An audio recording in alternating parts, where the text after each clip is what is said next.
SSC GD எழுதும் அனைத்து மாணவர்களையும் நேஷனல் டிஃபென்ஸ் இன்ஸ்டியூட் சார்பாக வரவேற்கிறேன்.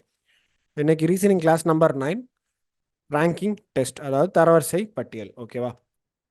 இந்த தரவரிசை பட்டியலை பொறுத்த வரைக்கும் மெயினாக என்ன கண்டுபிடிக்கணும்னா, ஒரு நபருடைய ஒரு குறிப்பிட்ட நபர்கள், அதாவது குரூப் ஆஃப் மெம்பர்ஸ் கொடுத்து என்ன பண்ணிடுவாங்க, அவங்களோட ஏஜ் கொடுப்பாங்க, இல்லைன்னா என்ன பண்ணிடுவாங்க, அவங்களோட ஹைட்டு கொடுத்து இதில் யார் ரொம்ப மூத்தவங்க, இல்லை யார் ரொம்ப வளர்ச்சியுடையவங்க, யார் ரொம்ப கட்டையாக இருக்கிறவங்க, இல்லைன்னா ஒரு ரோலை இத்தனை நபர்கள் இருக்காங்க, 40 நபர்கள் இருக்காங்க, முதல்ல இருந்து ராம் இத்தனாவது நபராக இருக்கிறார், கடைசியிலிருந்து எத்தனாவது நபராக வருவார் அப்படின்னு கேட்பாங்க. இல்லைன்னா மொத்தம் அந்த வரிசையில் எத்தனை நபர்கள் உள்ளார்கள் அப்படின்னு சொல்லிட்டு கேட்பாங்க. ஸோ இந்த மாதிரிலாம் கொஷினாக உள்ளதான் என்னது ரேங்கிங் டெஸ்ட். இதை பொறுத்தவரை இந்த கொஷினை பொறுத்த வரைக்கும் மினிமம் நம்ம 2 கொஷின் எதிர்பார்க்கலாம் எக்ஸாம்ல இருந்து. இதில் மொத்தம் 2 டைப் இருக்குது. ஒன்று கம்பேரிஷன், இன்னொன்று பொசிஷன். கம்பேரிஷன்னா ஒன்றும் இல்லை, நான் சொன்ன மாதிரி அவங்களோட என்ன ஒரு குவாலிட்டி, அதாவது அவங்களோட ஏஜ், இல்லைன்னா என்ன ஏஜ், மார்க்கு, சைஸு, ஹைட், அதாவது வயது, மதிப்பெண், அவர்களுடைய உருவ அமைப்பு. உருவ அமைப்பில் என்னது, உடம்போட சைஸ், அதாவது ஃபேட்டாக இருக்காரு, இல்லை உடம்பு கொஞ்சம் சதையாக இருக்காரு, இல்லை கொஞ்சம் ஒல்லியாக இருக்காரு, பருமனாக இருக்காரு அப்படின்ற மாதிரி, இல்லை உயரமாக இருக்காரு, குள்ளமாக இருக்காரு அப்படின்ற மாதிரி கொடுத்து, இதில் இந்த 4 பேர்த்தில் யார் மிக குள்ளமாக இருக்காங்க, இல்லை யார் மிக அதிகமான உயரமாக இருக்காங்க, தர உயர வரிசை பட்டியல்படி எத்தனாவது இந்த ஆள் எத்தனாவது இடத்துல வருவார் அப்படின்ற மாதிரி கேட்குறதுக்கு வாய்ப்புகள் அதிகம். ஓகேவா? ஸோ இது ஒரு டைப்பு. இந்த டைப்பில் ஒரு கொஷின், எக்ஸாம்பிள் கொஷின் நான் காட்டுறேன். ராம் இஸ் டாலர் தென் மோகன், அதாவது மோகன் அண்ட் சோகன், மோகன் மற்றும் சோகனை விட ராம் உயரமானவர். அதே சமயம் வைல் சோகன் இஸ் டாலர் தென் ஷியாம், அதே சமயம் சோகன் ஷியாமை விட உயரமானவர், சோகன் ஷியாமை விட உயரமானவர். ஆல்சோ மோகன் இஸ் டாலர் தென் சோகன், மோகனை விட சோகன் உயரமானவர், சோகனை விட மோகன் உயரமானவர். ஓகேவா? அப்போ சோகன்னா குள்ளம், இந்த மோகனன் சோகன்ல சோகன் குள்ளம். Who amongst the following is shortest, யாரு இருக்கிறதுலே ரொம்ப ஷார்டஸ்ட்னா ஒன்றும் இல்லை, இருக்கிறதுலே உயரம் கம்மியானவர் ஷார்டஸ்ட். ஓகேவா? சூப்பர்லேட்டிவ். அப்போ அவங்க சொல்லிட்டாங்க மோகன் சோகன் வந்துட்டு சோகனை விட மோகன் உயரமானார். அப்போ சோகனை விட மோகன் உயரமானவர். சரியா? அதே சமயம் சோகன் இஸ் டாலர் தென் ஷியாம், சோகனை விட ஷியாம் அப்ப என்னது குள்ளமா இருக்காரு. இவங்க எல்லாத்தையும் விட யார் பெருசா இருக்கா? மோகன் சோகனை விட ராம் பெருசா இருக்காரு. ஓகேவா? ராம் என்ன பண்றாரு, பெருசா இருக்காரு. இப்போ இது இருக்கிறதுல யாரு குள்ளமா அப்படின்னு சொல்லி, யாரு உயரம் கம்மியா குறைவா இருக்காங்க அப்படின்னு சொல்லி கேட்கும்போது கடைசி அவளால் யாரு, ஷியாம் தான் நம்மளுடைய விடை. ஓகேவா? கொஷினை பொறுமையாக வாசித்து உணர்ந்து நம்ம ஆன்சர் அளிச்சா, விடை அளித்தா மட்டும்தான் கரெக்டாக இருக்கும். அவசரமாக இந்த கொஷினுக்கு விடை அளித்தானா மேக்ஸிமம் தவறாக தான் போய் முடியும். ஓகேவா? 2வது டைப் பார்த்தீங்கன்னா பேஸ்ட் ஆன் பொசிஷன், அதாவது அவர்கள் இருக்கக்கூடிய இடத்தை பொறுத்து அமையும். அதாவது மேலிருந்து கீழ், இல்லைனா கீழிருந்து மேல், வலப்புறத்திலிருந்து இடப்புறமாக, இடப்புறத்திலிருந்து வலப்புறமாக அப்படின்ற மாதிரி அமையும். ஓகேவா? ஒரு வரிசையில் 40 நபர்கள் உள்ளார்கள்.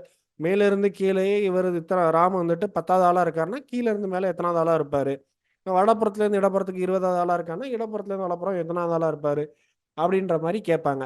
இதுக்கு ஒரு ஃபார்முலா இருக்குது. அந்த ஃபார்முலா என்னன்னா total number of persons in வரும். அதாவது ஒரு வரிசையில் உள்ள மொத்த நபர்களின் எண்ணிக்கை இஸ் ஈக்குவல் டு ஒரு வரிசையில் உள்ள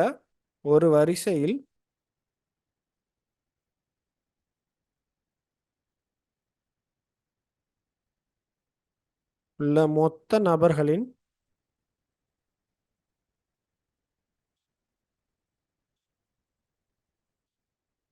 எண்ணிக்கை இஸ் ஈக்குவல் டு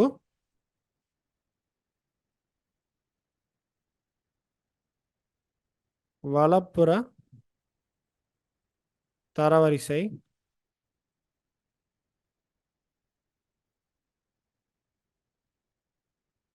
அல்லது மேலிருந்து கீழ், வலப்புற தரவரிசை அல்லது மேலிருந்து கீழ் போட்டுக்கோங்க. ஓகேவா? பிளஸ் கூட்டல் என்னது, இடப்புற தரவரிசை.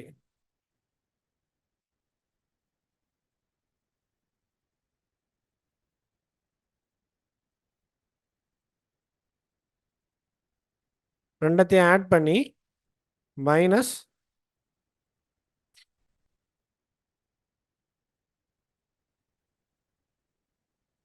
-1. ஓகேவா? இதுதான் இதோட ஃபார்முலா. இதுதான் இதோட ஃபார்முலா. இங்கே வடப்புறம் இடப்புறம்னு இருந்துச்சு. இதுவே வந்துட்டு மேல் இருந்து கீழ் கீழே இருந்து மேல்னா அதை மாற்றிக்க வேண்டியதுதான். தரவரிசை மேல் இருந்து கீழ், தரவரிசை கீழ் இருந்து மேல், ரெண்டத்தையும் ஆட் பண்ணி ஒன்றை கழிச்சிங்கன்னா என்னது? மொத்த நபர்களின் எண்ணிக்கை. மொத்த நபர்களின் எண்ணிக்கை. ஓகேவா? இதுதான் இதுக்கான ஃபார்முலா. இதுல இருந்து அடுத்த ரெண்டு ஃபார்முலாவை நம்ம என்ன பண்ணிக்கலாம்? டிரைவ் பண்ணிக்கலாம். இதுல இருந்து அடுத்த ரெண்டு ஃபார்முலாவை நம்ம டிரைவ் பண்ணிக்கலாம். அடுத்த ஃபார்முலா எதுக்கானதுன்னு பார்த்தீங்கன்னா, rank of a person from the right hand, அதாவது வலப்புற வரிசையில் இருந்து, வலப்புறத்திலிருந்து ஒரு நபருடைய ரேங்கை கேட்குறாங்க, தரவரிசை கேட்குறாங்கன்னு என்ன பண்ணணும்? வலப்புறம்னா வலப்புறம் இஸ் ஈக்குவல் டு மொத்தம் மைனஸ் இடப்புறம் ப்ளஸ் 1. ஓகேவா? ப்ளஸ் 1. அதே மாதிரி இடப்புறம் கேட்குறாங்கன்னா என்ன பண்ணணும்? சிம்பிள், அப்படியே மாற்றிட வேண்டியதான். மொத்தம் மைனஸ், மொத்தம்னா ஒன்றும் இல்லை, மொத்த நபர்கள். ஓகேவா? மைனஸ் வலப்புறம் ப்ளஸ் 1. ஓகேவா? பண்ணிங்கன்னா இதுக்கான ஆன்சர் நமக்கு கிடச்சிரும். எக்ஸாம்பிள் பாருங்க. இந்த கிளாஸ் ஒரு வகுப்பறையில் 45 மாணவர்கள், 45 ஸ்டூடெண்ட்ஸ் இருக்காங்க. 45 மாணவர்கள் இருக்காங்க. ஓகேவா? 45 மாணவர்கள் இருக்காங்க. ரேங்க் ஆஃப் ஆயுஷோட தரவரிசை மேலிருந்து எத்தனாவது இருக்காரு? மேலிருந்து அவர் எத்தனாவது ஆளா இருக்காரு? 15வது ஆளா இருக்காரு. Then rank of Ayush from the bottom, கீழிருந்து எத்தனாவது ஆளா வருவாங்க அப்படின்னு சொல்லிட்டு கேட்குறாங்க. நம்ம அந்த ஃபார்முலா யூஸ் பண்ணி பார்ப்போமா? மேலிருந்து கீழ், கீழிருந்து மேல் என்ன சொன்னேன்? ஒன்றும் இல்லை, இடப்புறத்திலும் வலப்புறம், வடப்புறத்தில் இடப்புறத்துக்கு பதிலாக அப்படியே மாற்றிக்கிங்க. மேலிருந்து கீழ், கீழிருந்து மேல். அப்போ மேலிருந்து கீழ்னா என்ன பண்ணணும்? சரி, கீழிருந்து மேல் தானே. இப்போ கீழிருந்து மேலே எத்தனாவது இடத்துலன்னு கேட்குறாங்க. அப்போ கீழிருந்து மேல்னா என்ன பண்ணணும்? மொத்தம் மைனஸ் மேலிருந்து கீழ், மேலிருந்து கீழ் ப்ளஸ் 1. கரெக்டா? ஸோ அந்த ஃபார்முலா படி யூஸ் பண்ணால் என்ன வரும்? 45 மைனஸ் 15 ப்ளஸ் 1. 45 மைனஸ் 15 30 ப்ளஸ் 1 31 நம்மளோட ஆன்சர். இங்கே பாருங்க, டோட்டல் நம்பர் ஆஃப் பர்சன்ஸ் இந்த class minus rank of Ayush from top, ஆயுஷுடைய தரவரிசை மேலிருந்து கீழ். ஓகேவா? ப்ளஸ் 1 ஆட் பண்ணால் நமக்கு ஆன்சர் கிடச்சிரும். புரிஞ்சுதா? அடுத்து பாருங்க, இன்னொரு ஒரு வரிசையில் பொசிஷன் ஆஃப் சந்தீப்புடைய இடம் 10வது. எங்கேருந்து 10வது? From left. ஃப்ரம் லெஃப்ட்னா இடப்புறத்திலிருந்து 10வது. இடப்புறத்திலிருந்து 10வது இருக்கார் அவர். ஓகேவா? And 16th from the right. And வலதுபுறத்துலேருந்து எத்தனாவது ஆளாக இருக்காரு? 16வது ஆளாக இருக்காரு. How many people are there இந்த ரோ? இப்போ அந்த வரிசையில் மொத்தம் எத்தனை பேர் இருக்காங்க? அப்போ மொத்தமுக்கு ஃபார்முலா என்ன சொன்னேன்? மொத்தம் இஸ் ஈக்குவல் டு வலப்புறம் ப்ளஸ் இடப்புறம் மைனஸ் 1. அப்போ என்ன பண்ணணும்? எத்தனை மொத்தம்? 10 plus 16 minus 1. 26 minus 1 is equal to 25. ஓகேவா? ஸோ ஒரு மொத்தம் அந்த ரோல் எத்தனை பேர் இருக்காங்க? 25 பேர் இருக்காங்க. ஓகேவா? இந்த மாடல்ஸ் மட்டும்தான் இருக்குது இது வரைக்கும். நம்ம எஸ்எஸ்சி ஜிடிக்கு இது தாண்டி அதிகமாக கேட்கறது கிடையாது. ஓகேவா? ஸோ இதுக்கான ப்ராக்டிஸ் கொஸ்டின்ஸ் பார்ப்போம். Sameer is older than Milan, அதாவது மிலனை விட சமீர் வயது மூத்தவர். ஓகேவா? மிலனை விட சமீர். நான் இங்கே அதுக்கான டயக்ராம் வரைஞ்சிடறேன். இந்த மாதிரி கொஸ்டின் என்ன பண்ணிடணும்? டயக்ராம் வரைஞ்சிடணும். அதே மாதிரி நான் சொன்னேன் இல்லையா, அந்த இதை போட்டுருங்க. மிலன் இங்கே இருக்காரு, அவரை விட சமீர் என்ன பண்ணுறாரு? மூத்தவராக இருக்காரு. கொஞ்சம் கேப் விட்டே வரேங்க. அப்போ இடையில ஏதாவது ஒரு டேட்டா கொடுக்குறாங்க அப்படின்னா உள்ளே போட்டுக்கிறது ஈஸியாக இருக்கும். சமீர் வயது மூத்தவராக இருக்காரு, but not as old as Arjun. அதாவது ஆஸ் ஓல்ட் அஸ் அர்ஜுன்னா அர்ஜுனை விட மூத்தவர் அல்ல. அர்ஜுனை விட மூத்தவர் அல்ல அப்படின்னா என்ன பட்சம்? என்ன அர்த்தம்? அர்ஜுன்னா சமீரை விட மூத்தவர். அப்போ சமீரை விட யார் மூத்தவர்? அர்ஜுன் மூத்தவர். ஓகேவா? அர்ஜுன் மூத்தவர். பிரியா இஸ் ஓல்டர் தென் சாம். பிரியா வந்து என்ன பண்றாங்க? இவங்க யாரு கூடயும் பிரியாவை கம்பேர் பண்ணல இது வரைக்கும். ஓகேவா? Priya is older than Sam, not as old as Milan. ஓகேவா? அப்போ என்ன அர்த்தம்? நாட் ஆஸ் ஓல்ட் அஸ் மிலன்னா மிலனை விட அதிகமான வயசு கிடையாது, மிலன் அளவுக்கு வயசு கிடையாது பிரியாவுக்கு. அப்போ மிலனை விட பிரியா வயசு கம்மி. மிலனை விட பிரியா வயசு கம்மி. ஆனால் யாரை விட கூட? சாமை விட கூட. சாமோட கூடனா சாம் தான் இருக்கிறதுலே வயசு கம்மி. கொடுத்துருக்க கொஸ்டினில் டேட்டா இவ்வளோதான் இருக்குது. அப்போ கடைசி என்ன கேட்குறாங்க? Who amongst them is oldest. Oldest சூப்பர்லேட்டிவ்ல இருக்குது. இருக்கிறதுல வயது மூத்தவர் யார்? வயது மூத்தவர் யாருன்னா யார்? அர்ஜுன். ஓகேவா? அர்ஜுன்னா வயது மூத்தவர். Option D answer.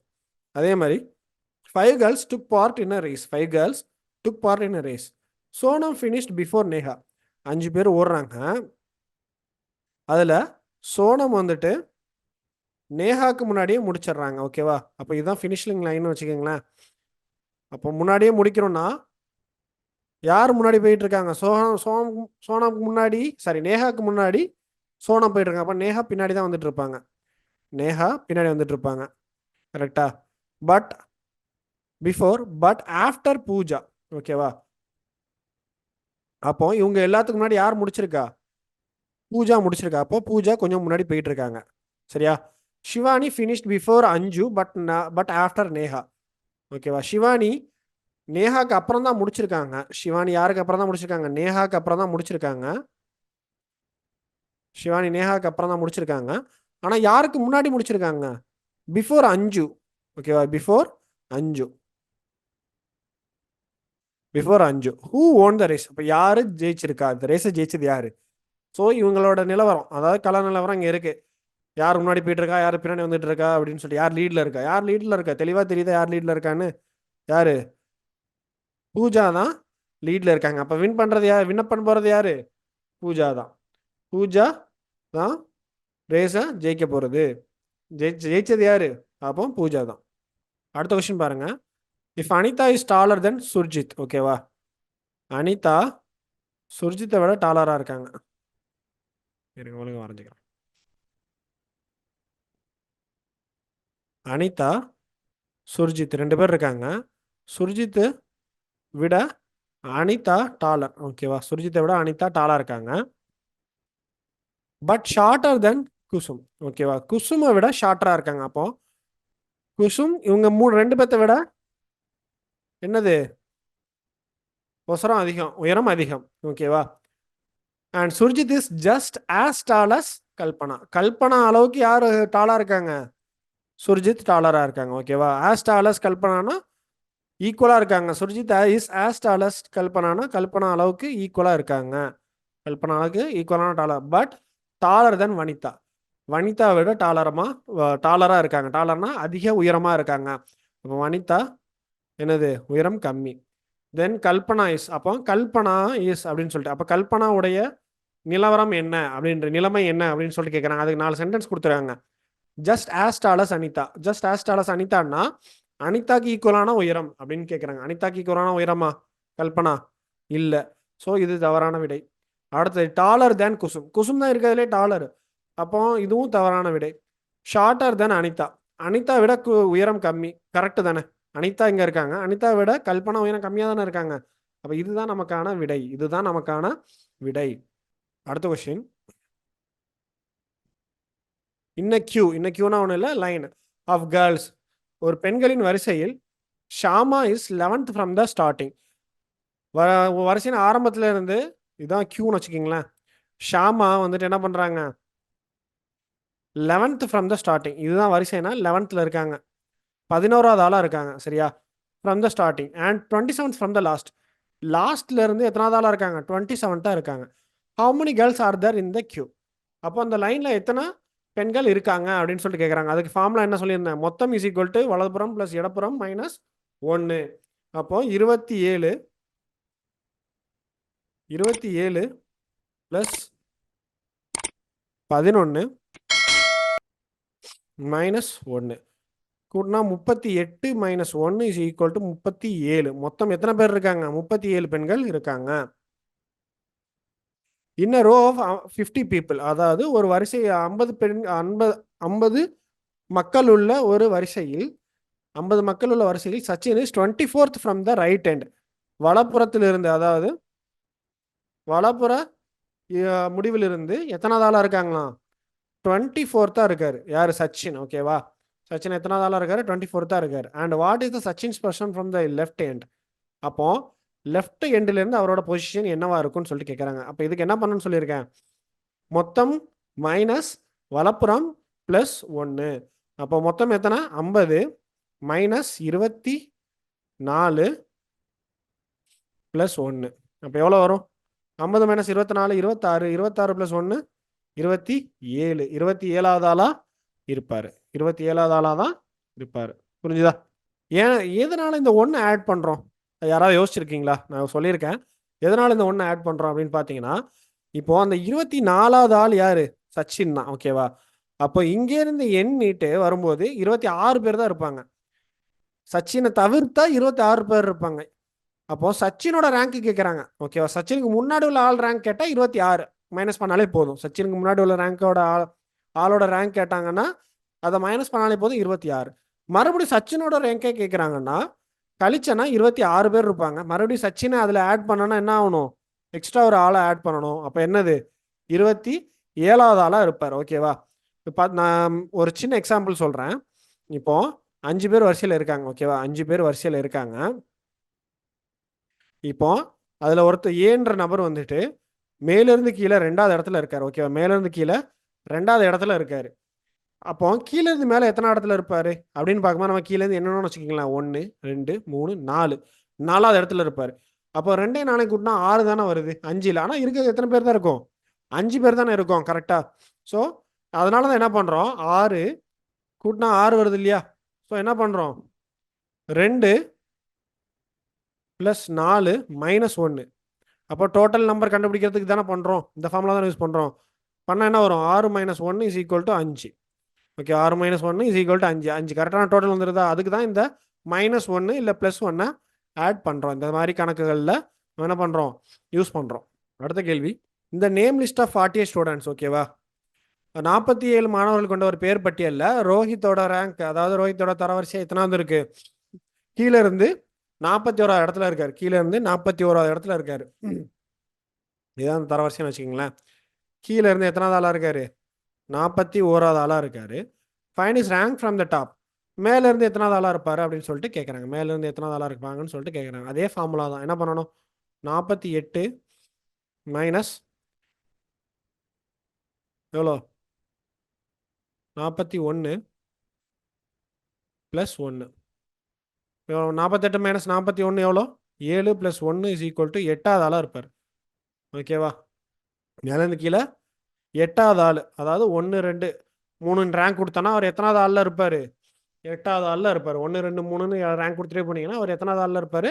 8வது ஆளாக இருப்பார். 8வது இடத்துல இருப்பார். If you are 9th person in queue, அதாவது ஒரு வரிசையில் நீங்கள் என்ன எத்தனாவது ஆளாக இருக்கீங்க? 9வது ஆளாக இருக்கீங்க. ஃப்ரம் 1 end, அதாவது ஒரு வரிசையிலிருந்து என்ன எண்ணெல்லாம் சொல்லுவாங்க, ஒரு வரிசையிலிருந்து 9வது ஆளாக இருக்கீங்க. And 11th from the other end. அப்போ மறுமுனையிலேருந்து எத்தனாவது ஆளாக இருக்கீங்க? 11வது ஆளாக இருக்கீங்க. What is the number of the person in the queue? அப்போ மொத்தம் அந்த வரிசையில் எத்தனை நபர்கள் இருக்காங்க அப்படின்னு சொல்லிட்டு இருக்கீங்க அப்படின்னு சொல்லிட்டு கேட்குறாங்க. அதே ஃபார்முலா தான். என்ன பண்ணணும்? 9 + 11 - 1. அப்போ 20 - 1 இஸ் ஈக்குவல் டு 19 நபர்கள். 19 நபர்கள் தான் என்ன பண்ண முடியும்? அந்த வரிசையில் இருக்க முடியும். ஓகே, ரொம்ப எளிமையான ஒன்று, ஆனால் பொறுமையாக வாசித்து ஆன்சர் பண்ணணும். ஸோ ப்ரீவியஸ் இயர் கொஸ்டின் இது பாருங்க. உமேஷ் இஸ் டாலர் தென் சதீஷ், அதாவது சதீஷை விட உமேஷ் உயரம் அதிகம். சதீஷை விட உமேஷ் உயரம் அதிகம். ஓகேவா? சதீஷை விட உமேஷ் உயரம் அதிகம். Suresh is shorter than Neeraj but taller than Umesh. அதாவது சுரேஷ் வந்துட்டு நீரஜை விட ஷார்ட்டர் தான். நீரஜை விட சுரேஷ் வந்துட்டு உயரம் கம்மி தான், ஆனால் உமேஷை விட அதிகம். Who is the tallest among தம்? அப்போ இவங்க 4 பேர்த்துல யாரு உயரம் அதிகம் அப்படின்னு சொல்லிட்டு கேட்குறாங்க. இவங்க 4 பேர்த்துல யார் உயரம் அதிகம்னு கேட்குறாங்க. அடுத்த கொஸ்டின் பாருங்க. பேர் எதுவும் கொடுக்கல, லெட்டர்ஸ் மட்டும் தான் கொடுத்துருக்காங்க. PQR and S are 4 friends. PQRS என்பவர்கள் 4 நண்பர்கள். P ஷார்ட்டர் தென் Q. Qவை விட P உயரம் குறைவு. But taller then R. ஆனால் ஆரை விட யார் உயரம் அதிகம்? P தான் உயரம் அதிகம். ஓகேவா? Q இல்லை. P shorter then Q but taller then R. Qவை விட உயரம் கம்மி, ஆனால் ஆரை விட உயரம் அதிகம். Who is shorter than S? யாரு எஸ்ஐ விட ஷார்ட்டர்? எஸ்ஐ விட யார் உயரம் கம்மி? யாருன்னு கேட்கல, இங்கே தப்பாக சொல்லியிருக்கேன். மறுபடியும் வாசிக்கிறேன். P ஷார்ட்டர் தென் Q. தனித்தனியாக வாசிச்சனால அந்த பிரச்சனை. P ஷார்ட்டர் தென் Q, அதாவது P வந்துட்டு Qவை விட உயரம் கம்மி, ஆரை விட உயரம் அதிகம். அந்த ஆறு ஓகேவா, அந்த ஆர் வந்துட்டு எஸ்ஐ விட உயரம் குறைவு. R who is shorter than S. இந்த R who is shorter than S. ஓகேவா, ஆர் தான் எஸ்ஐ விட ஷார்ட்டரா இருக்கார். அப்ப கடைசி என்ன கேட்குறாங்க, who is the shortest among all, யார் இவர்கள் அனைவரையும் விட உயரம் குறைவானவர் அப்படின்னு சொல்லிட்டு கேட்குறாங்க. ஓகேவா, இந்த 2 கொஸ்டினுக்கும் ஆன்சர் கண்டுபிடிச்சி கமெண்ட்ல மென்ஷன் பண்ணுங்க. முடிஞ்ச அளவுக்கு தமிழ் எடுக்க தான் ட்ரை பண்ணிட்டு இருக்கேன். எனக்கு அந்த டெக்ஸ்ட் ஃபார்மேட் தமிழில் கன்வெர்ட் பண்ணுறதுக்கு சரியான சோர்ஸ் கிடைக்க மாட்டிருக்கு. ஓகேவா, அதனால தான் எல்லாமே இங்கிலீஷில் போட்டு தமிழில் முடிஞ்ச அளவுக்கு நான் ட்ரான்ஸ்லேட் பண்ணி சொல்லிட்டு இருக்கேன். மாணவர்கள் இதற்கு சப்போர்ட் பண்ணால் இன்னும் நல்லாயிருக்கும். அதே மாதிரி உங்களோட ஃபீட்பேக்கை நீங்கள் கொடுக்கலாம். மேலும் இன்னொரு அடுத்த டாப்பிக்கில் உங்களை மீண்டும் சந்திக்கிறேன். மறக்காமல் இந்த வீடியோவை ஷேர் பண்ணுங்கள், லைக் பண்ணுங்கள், அப்புறம் சப்ஸ்கிரைப் பண்ணுங்கள். நன்றி.